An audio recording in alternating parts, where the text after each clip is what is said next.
Essay: Justified Perpetual Suspicion of Religious Institutions. There is a growing concern among the pious that resentment toward the religious community in the United States is greater than ever, and that their rights are being trampled on. Christian zealots clamor. Attempts by freethinkers to secularize America are based on bigotry. These same zealots also assert there is an organized attempt to belittle the religious and limit their influence in society. Religious zealots contend this antagonism toward religion is not warranted. It must be understood those who hold this view have a poor comprehension of history. I assert it is quite justified for society at large to hold religion at bay. In fact, it leads to a healthier society when individuals are concerned about their own religious well-being as opposed to others. It is not bigotry toward religion which has led to a mistrustful attitude toward religiosity. It is the past actions of religious institutions which led to a suspicious and hostile attitude toward religion. At one time, the authority of religious figures reached far and wide, and governmental affairs fell within their clutches, which was a dangerous mixture. The power wielded by religious institutions led to nefarious activities that can only be described as biblical. Draconian measures were instituted to rob the masses of their God-given liberties. And what were some of these draconian measures?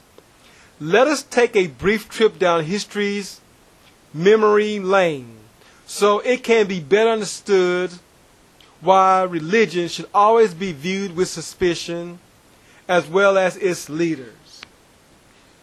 In 1478, the government of Spain colluded with Catholic Church officials to launch the Spanish Inquisition to terrorize anyone who did not adhere to Catholic doctrines. For over 300 years, Jews and Muslims were driven into exile. Thousands of citizens were tortured, and over 3,000 people labeled heretics were murdered by the state with the aid of the church. From the 15th century to the 18th century, Europe was consumed with witch trials. There were many causes for the trials, but religion was a leading contributor. It is estimated a total of 60,000 people were killed in various countries. In 1600, Italian Giordano Bruno was burned at the stake by the Catholic Church for teaching Copernican ideas. In 1633, Galileo, not taking heed to what happened to Bruno, was arrested and convicted for teaching the sun was the center of the universe, which the Catholic Church still considered heresy.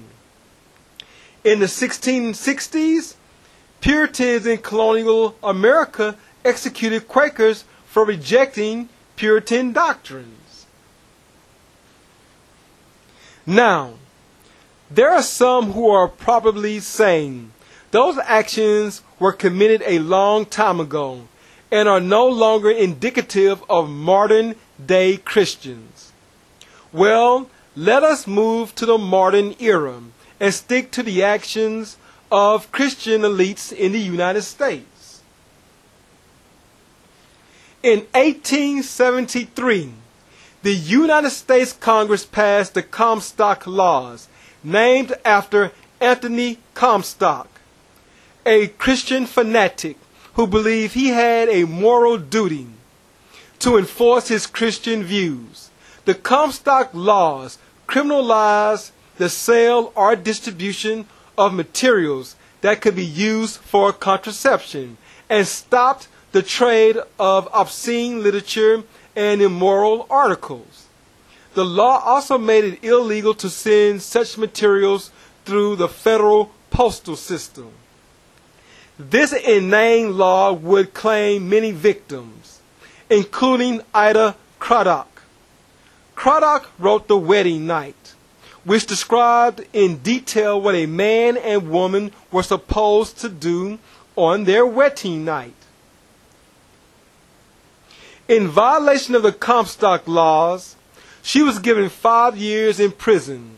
In 1902, she committed suicide.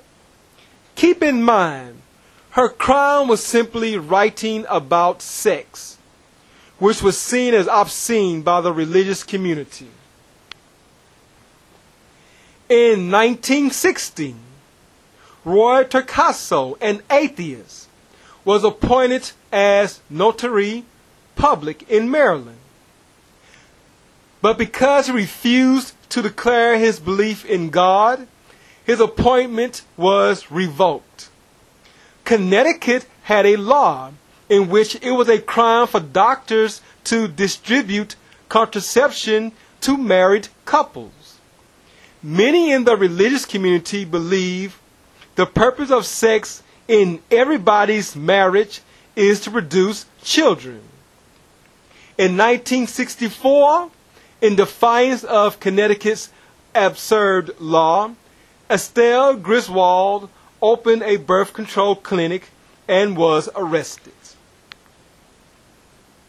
Massachusetts had a law preventing the dispensing of contraception to unmarried people. This law was designed to prevent single women from having sex. Just like Connecticut's law, this law was influenced by the religious community who considered it a sin for unmarried people to have sex. In 1967, William Bard was arrested for distributing contraception to an unmarried woman. As late as 2002, many states, influenced by Christian fanatics, enforced laws preventing homosexuals from having sexual relationships. I could go on giving more examples, but there is just too many. You see, it is not the freethinkers who believe they have a right to force their views on the religious community, but it is the other way around. When given the opportunity, as the historical facts clearly bear out, it has been the Christians in the United States and elsewhere who have infringed on the rights of people who choose to live their lives free of religious dogma. And that is why the general public would be wise to remain suspicious of the activities of the pious faction amongst us. While we must always support religious freedom, we would be foolish not to keep a watchful eye on religious institutions, which has always coveted power at all costs.